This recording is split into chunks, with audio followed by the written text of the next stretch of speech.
श्री राम त्रयस्त्रिंश सर्ग।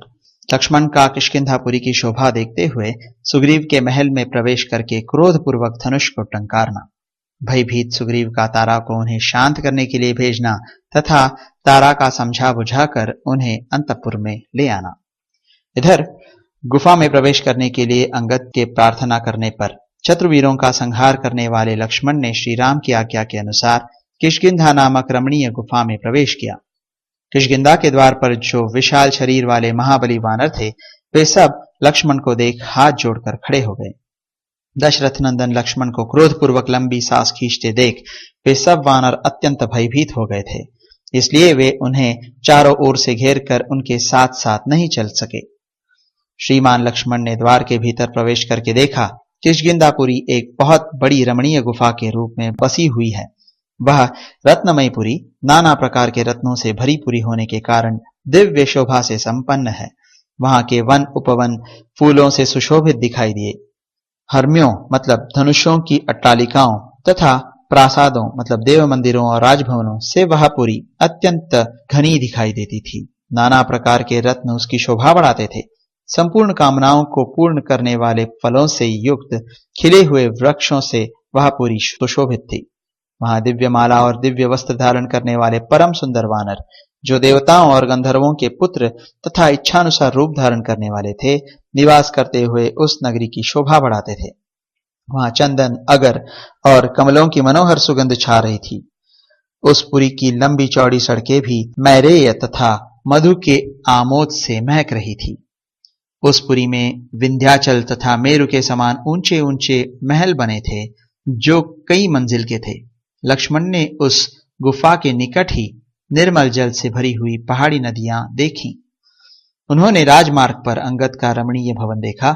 साथ ही वहां मैंद, द्विविद, गवय, गवाक्ष, गज, शरभ, विद्युन्माली, संपाति, सूर्याक्ष, हनुमान, वीरबाहु, सुबाहु, महात्मा नल, कुमुद, सुषैन, तार, जाम्बवान, दधिमुख, नील, सुपाटल और सुनेत्र, इन महामनस्वी वानर शिरोमणियों के भी अत्यंत सुदृढ़ श्रेष्ठ भवन लक्ष्मण को दृष्टिगोचर हुए। वे सब के सब राजमार्ग पर ही बने हुए थे। वे सभी भवन श्वेत बादलों के समान प्रकाशित हो रहे थे। उन्हें सुगंधित पुष्पमालाओं से सजाया गया था। वे प्रचुर धन धान्य से संपन्न तथा रत्न स्वरूपा रमणियों से सुशोभित थे। वानर राज सुग्रीव का सुंदर भवन इंद्र सदन के समान रमणीय दिखाई देता था। उसमें प्रवेश करना किसी के लिए भी अत्यंत कठिन था। वह श्वेत पर्वत की चार दीवारी से घिरा हुआ था। कैलाश शिखर के समान श्वेत प्रासाद शिखर तथा समस्त मनोरथों को पूर्ण करने वाले फलों से युक्त पुष्पित दिव्य वृक्ष उस राजभवन की शोभा बढ़ाते थे। वहां इंद्र के दिए हुए दिव्य फल फूलों से संपन्न मनोरम वृक्ष लगाए गए थे, जो परम सुंदर नीले मेघ के समान श्याम तथा शीतल छाया से युक्त थे। अनेक बलवान वानर हाथों में हथियार लिए उसकी जोड़ी पर पहरा दे रहे थे। वह सुंदर महल दिव्य मालाओं से अलंकृत था और उसका बाहरी फाटक पक्के सोने का बना हुआ था। महाबली सुमित्रा कुमार लक्ष्मण ने सुग्रीव के उस रमणीय भवन में प्रवेश किया, मानो सूर्यदेव महान मेघ के भीतर प्रविष्ट हुए हों। उस समय किसी ने रोक टोक नहीं की। धर्मात्मा लक्ष्मण ने सवारियों तथा विविध आसनों से सुशोभित उस भवन की 7 जोड़ियों को पार करके बहुत ही गुप्त और विशाल अंतपुर को देखा। उसमें जहां तहां चांदी और सोने के बहुत से पलंग तथा अनेकानेक श्रेष्ठ आसन रखे हुए थे और उन सब पर बहुमूल्य बिछौने बिछे थे। उन सब से वह अंतपुर सुसज्जित दिखाई देता था। उसमें प्रवेश करते ही लक्ष्मण के कानों में संगीत की मीठी तान सुनाई पड़ी, जो वहां निरंतर गूंज रही थी। वीणा के लय पर कोई कोमल कंठ से गा रहा था। प्रत्येक पद और अक्षर का उच्चारण सम मतलब ताल का प्रदर्शन करते हुए हो रहा था। अभी उच्चारण सम, उसके ऊपर एक टिप्पणी है। संगीत में वह स्थान जहां गाने बजाने वालों का सिर या हाथ आप से आप हिल जाता है, यह स्थान ताल के अनुसार निश्चित होता है। जैसे तिताले में दूसरे ताल पर और चौताल में पहले ताल पर सम होता है, इसी प्रकार भिन्न भिन्न तालों में भिन्न भिन्न स्थानों पर सम होता है। वाद्यों का आरंभ और गीतों तथा वाद्यों का अंत इसी सम पर होता है, परंतु गाने बजाने के बीच बीच में भी सम बराबर आता रहता है। अब आगे महाबली लक्ष्मण ने सुग्रीव के उस अंतपुर में अनेक रंग रूप की बहुत सी सुंदरी स्त्रियां देखी, जो रूप और यौवन के गर्व से भरी हुई थीं। वे सब की सब उत्तम कुल में उत्पन्न हुई थी, फूलों के गजरों से अलंकृत थी, उत्तम पुष्पहारों के निर्माण में लगी हुई थी और सुंदर आभूषणों से विभूषित थी। उन सबको देखकर लक्ष्मण ने सुग्रीव के सेवकों पर भी दृष्टिपात किया, जो अतृप्त या असंतुष्ट नहीं थे। स्वामी के कार्य सिद्ध करने के लिए अत्यंत फूर्ति की भी उनमें कमी नहीं थी तथा उनके वस्त्र और आभूषण भी निम्न श्रेणी के नहीं थे। नुपुरों की झंकार और करधनी की खनखनाहट सुनकर श्रीमान सुमित्रा कुमार लज्जित हो गए। पराई स्त्रियों पर दृष्टि पड़ने के कारण उन्हें स्वभावतः संकोच हुआ।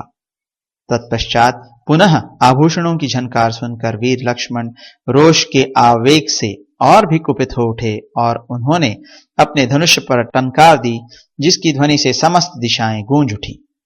रघुकुलोचित सदाचार का ख्याल करके महाबाहु लक्ष्मण कुछ पीछे हट गए और एकांत में जाकर खड़े हो गए। श्री रामचंद्र जी के कार्य की सिद्धि के लिए वहां कोई प्रयत्न होता न देख वे मन ही मन कुपित हो रहे थे। धनुष की टंकार सुनकर वानरराज सुग्रीव समझ गए कि लक्ष्मण यहां तक आ पहुंचे हैं। फिर तो वे भय से संत्रस्त होकर अपना सिंहासन छोड़कर खड़े हो गए।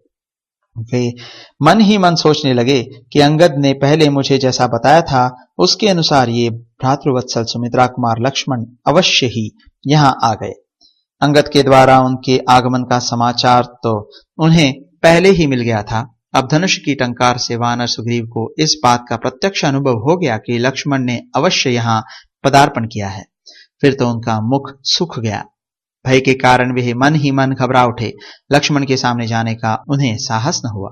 तथापि किसी तरह धैर्य धारण करके वानर श्रेष्ठ सुग्रीव परम सुंदरी तारा से हित की बात बोले। सुंदरी, इनके रोष का क्या कारण हो सकता है, जिसे स्वभावतः कोमल चित्त होने पर भी ये श्री रघुनाथ जी के छोटे भाई रुष्ट से होकर यहाँ पधारे हैं। अनिंदिते, तुम्हारे देखने में कुमार लक्ष्मण के रोष का आधार क्या है? ये मनुष्यों में श्रेष्ठ है, अतः बिना किसी कारण के निश्चय ही क्रोध नहीं कर सकते। यदि हम लोगों ने इनका कोई अपराध किया हो और तुम्हें उसका पता हो तो अपनी बुद्धि से विचार कर शीघ्र ही बताओ, अथवा भामिनी, तुम स्वयं ही जाकर लक्ष्मण को देखो और सांत्वन युक्त बातें कहकर उन्हें प्रसन्न करने का प्रयत्न करो। उनका हृदय शुद्ध है, तुम्हारे सामने वे क्रोध नहीं करेंगे, क्योंकि महात्मा पुरुष स्त्रियों के प्रति कभी कठोर बर्ताव नहीं करते हैं। जब तुम उनके पास जाकर मीठे वचनों से उन्हें शांत कर दोगी और जब उनका मन स्वस्थ एवं इंद्रियां प्रसन्न हो जाएंगी, उस समय मैं उन शत्रुदमन कमलनयन लक्ष्मण का दर्शन करूंगा। सुग्रीव के ऐसा कहने पर शुभ लक्षणा तारा लक्ष्मण के पास गईं। उनका पतला शरीर स्वाभाविक संकोच एवं विनय से झुका हुआ था।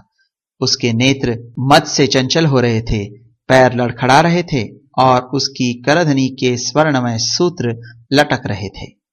वानरराज की पत्नी तारा पर दृष्टि पड़ते ही राजकुमार महात्मा लक्ष्मण अपना मुंह नीचा करके उदासीन भाव से खड़े हो गए। स्त्री के समीप होने से उनका क्रोध दूर हो गया। मधुपान के कारण तारा की नारी सुलभ लज्जा निवृत्त हो गई थी। उसे राजकुमार लक्ष्मण की दृष्टि में कुछ प्रसन्नता का आभास मिला, इसलिए उसने स्नेह जनित निर्भीकता के साथ महान अर्थ से युक्त यह सांत्वनापूर्ण बात कही। राजकुमार, आपके क्रोध का क्या कारण है? कौन आपकी आज्ञा के अधीन नहीं है? कौन निडर होकर सूखे वृक्षों से भरे हुए वन के भीतर चारों ओर फैलते हुए दावानल में प्रवेश कर रहा है? तारा के इस वचन में सांत्वना भरी थी। उसमें अधिक प्रेम पूर्वक हृदय का भाव प्रकट किया गया था।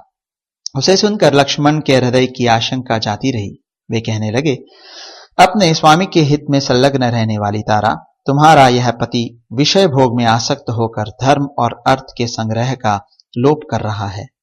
क्या तुम्हें इसकी इस अवस्था का पता नहीं है? तुम इसे समझाती क्यों नहीं? तारे, सुग्रीव अपने राज्य की स्थिरता के लिए ही प्रयास करता है। हम लोग शोक में डूबे हुए हैं, परंतु हमारी इसे तनिक भी चिंता नहीं होती है। यह अपने मंत्रियों तथा राज्यसभा के सदस्यों सहित केवल विषय भोगों का ही सेवन कर रहा है। वानरराज सुग्रीव ने 4 महीनों की अवधि निश्चित की थी। वे कभी बीत गए, परंतु वह मधुपान के मद से अत्यंत उन्मत्त होकर स्त्रियों के साथ क्रीड़ा विहार कर रहा है। उसे बीते हुए समय का पता ही नहीं है। धर्म और अर्थ की सिद्धि के निमित्त प्रयत्न करने वाले पुरुष के लिए इस तरह मद्यपान अच्छा नहीं माना जाता है, क्योंकि मद्यपान से अर्थ, धर्म और काम तीनों का नाश होता है। मित्र के किए हुए उपकार का यदि अवसर आने पर भी बदला न चुकाया जाए तो धर्म की हानि तो होती ही है। गुणवान मित्र के साथ मित्रता का नाता टूट जाने पर अपने अर्थ की भी बहुत बड़ी हानि उठानी पड़ती है। मित्र दो प्रकार के होते हैं, एक तो अपने मित्र के अर्थ साधन में तत्पर होता है और दूसरा सत्य एवं धर्म के ही आश्रित रहता है। तुम्हारे स्वामी ने मित्र के दोनों ही गुणों का परित्याग कर दिया है। वह न तो मित्र का कार्य सिद्ध करता है और न स्वयं ही धर्म में स्थित है। ऐसी स्थिति में प्रस्तुत कार्य की सिद्धि के लिए हम लोगों को भविष्य में क्या करना चाहिए? हमारे लिए जो समुचित कर्तव्य हो उसे तुम ही बताओ, क्योंकि तुम कार्य के तत्व को जानती हो। लक्ष्मण का वचन धर्म और अर्थ के निश्चय से संयुक्त था। उससे उनके मधुर स्वभाव का परिचय मिल रहा था। उसे सुनकर तारा भगवान श्री रामचंद्र जी के कार्य के विषय में, जिसका प्रयोजन उसे ज्ञात हो चुका था, पुनः लक्ष्मण से विश्वास के योग्य बात बोली। वीर राजकुमार, यह क्रोध करने का समय नहीं है। आत्मीय जानों पर क्रोध करना भी नहीं चाहिए। सुग्रीव के मन में सदा आपका कार्य सिद्ध करने की इच्छा बनी रहती है, अतः यदि उनसे कोई भूल भी हो जाए तो उसे आपको क्षमा करना चाहिए। कुमार, गुणों में श्रेष्ठ पुरुष किसी हीन गुण वाले प्राणी पर क्रोध कैसे कर सकता है? जो सत्व गुण से अवरुद्ध होने के कारण शास्त्र विपरीत व्यापार में लग नहीं सकता, अतएव जो सद्विचार को जन्म देने वाला है, वह आप जैसा कौन पुरुष क्रोध के वशीभूत हो सकता है? वानर वीर सुग्रीव के मित्र भगवान श्री राम के क्रोध का कारण मैं जानती हूं। उनके कार्य में जो विलंब हुआ है उससे भी मैं अपरिचित नहीं हूं। सुग्रीव का जो कार्य आपके अधीन था और जिसे आप लोगों ने पूरा किया था, उसका भी मुझे पता है, तथा इस समय जो आपका कार्य प्रस्तुत है उसके विषय में हम लोगों का क्या कर्तव्य है, इसका भी मुझे अच्छी तरह ज्ञान है। नरश्रेष्ठ, इस शरीर में उत्पन्न हुए काम का जो असह्य बल है उसको भी मैं जानती हूं, तथा उस काम द्वारा अबद्ध होकर सुग्रीव जहां आसक्त हो रहे हैं वह भी मुझे मालूम है। साथ ही इस बात से भी मैं परिचित हूं कि कामासक्ति के कारण ही इन दिनों सुग्रीव का मन दूसरे किसी काम में नहीं लगता। आप जो क्रोध के वशीभूत हो गए हैं, इससे जान पड़ता है कि काम के अधीन हुए पुरुष की स्थिति का आपको बिल्कुल ज्ञान नहीं है। वानर की तो बात ही क्या है, कामासक्त मनुष्य को भी देश, काल, अर्थ और धर्म का ज्ञान नहीं रह जाता, उसकी ओर उसकी दृष्टि नहीं जाती है। विपक्षी वीरों का विनाश करने वाले राजकुमार वानरराज सुग्रीव विषय भोग में आसक्त होकर इस समय मेरे ही पास थे। काम के आवेश में उन्होंने अपनी लज्जा का परित्याग कर दिया है, तो भी उन्हें अपना भाई समझकर क्षमा कीजिए। जो निरंतर धर्म और तपस्या में ही संलग्न रहते हैं, जिन्होंने मोह को अवरुद्ध कर दिया है, अविवेक को दूर भगा दिया है, वे महर्षि भी कभी कभी विषयाभिलाषी हो जाते हैं। फिर जो स्वभाव से ही चंचल वानर है, वह राजा सुग्रीव सुख भोग में क्यों न आसक्त हो? अप्रमेय शक्तिशाली लक्ष्मण से इस प्रकार महान अर्थ से युक्त बात कहकर मद से चंचल नेत्र वाली वानर पत्नी तारा ने पुनः खेदपूर्वक स्वामी के लिए यह हितकर वचन कहा। नरश्रेष्ठ, यद्यपि सुग्रीव इस समय काम के गुलाम हो रहे हैं, तथापि इन्होंने आपका कार्य सिद्ध करने के लिए बहुत पहले से ही उद्योग आरंभ करने की आज्ञा दे रखी है। इसके फलस्वरूप इस समय विभिन्न पर्वतों पर निवास करने वाले लाखों और करोड़ों वानर जो इच्छानुसार रूप धारण करने में समर्थ एवं महान पराक्रमी है, यहाँ उपस्थित हुए हैं। महाबाहो, दूसरे की स्त्रियों को देखना अनुचित समझकर जो आप भीतर नहीं आए, बाहर ही खड़े रह गए, इसके द्वारा आपने सदाचार की रक्षा की है। अतः अब भीतर आइए। मित्र भाव से स्त्रियों की ओर देखना, उनके प्रति माता बहन आदि का भाव रखकर दृष्टि डालना सत्पुरुषों के लिए अधर्म नहीं है। तारा के आग्रह और कार्य की जल्दी से प्रेरित होकर शत्रुदमन महाबाहु लक्ष्मण सुग्रीव के महल के भीतर गए। वहां जाकर उन्होंने देखा, एक सोने के सिंहासन पर बहुमूल्य बिछौना बिछा है और वानरराज सुग्रीव सूर्य तुल्य तेजस्वी रूप धारण किए उसके ऊपर विराजमान है। उस समय दिव्य आभूषणों के कारण उनके शरीर की विचित्र शोभा हो रही थी। दिव्य स्वरूपधारी यशस्वी सुग्रीव दिव्य मालाएं और दिव्य वस्त्र धारण करके दुर्जय और देवराज इंद्र के समान दिखाई दे रहे थे। दिव्य आभूषणों और मालाओं से अलंकृत युवती स्त्रियां उन्हें चारों ओर से घेर कर खड़ी थी। उन्हें इस अवस्था में देख लक्ष्मण के नेत्र रोषावेश के कारण लाल हो गए। वे उस समय यमराज के समान भयंकर प्रतीत होने लगे। सुंदर स्वर्ण के समान कांति और विशाल नेत्र वाले वीर सुग्रीव अपनी पत्नी रुमा को गाढ़ आलिंगन पाश में बांधे हुए एक श्रेष्ठ आसन पर विराजमान थे। उसी अवस्था में उन्होंने उदार हृदय और विशाल नेत्र वाले सुमित्रा कुमार लक्ष्मण को देखा। इस प्रकार श्री वाल्मीकि निर्मित आर्ष रामायण आदि काव्य के किष्किंधा कांड में 33वां सर्ग पूरा हुआ।